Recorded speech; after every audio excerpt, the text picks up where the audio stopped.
ఓం సాయిరామ్. బాబా భక్తులందరికీ కూడా నమస్కారం అండి. అందరూ కూడా సుఖంగా సంతోషంగా ఎప్పుడూ కూడా ఆనందంగా ఉండాలి అని చెప్పి ఆ బాబాగారి తరపున నేను కూడా మనస్ఫూర్తిగా కోరుకుంటున్నాను. తల్లి, నీ పతనానికి, నీ యొక్క దరిద్రానికి కారణాలు ఏంటో తెలుసుకోకుండా ఇన్ని రోజులు ఇబ్బంది పడుతూ వచ్చావమ్మా.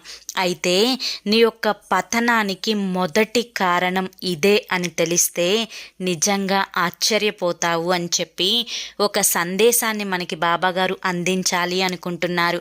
ఆ సందేశం ఏంటో మీరు తెలుసుకోవాలి అనుకుంటే కింద @సాయి పిలుపు అని కనిపిస్తుంది కదండి ఛానల్ పేరు. ఆ ఛానల్ పేరు కింద ఉన్న టైటిల్ని మీరు క్లిక్ చేస్తే అసలు మీ పతనానికి మొదటి కారణం ఏంటి అని చెప్పి ఆ బాబాగారి మాటల్లోనే మీరే స్వయంగా తెలుసుకుంటారు. తప్పకుండా చూసి కష్టాల నుంచి బయటపడండి.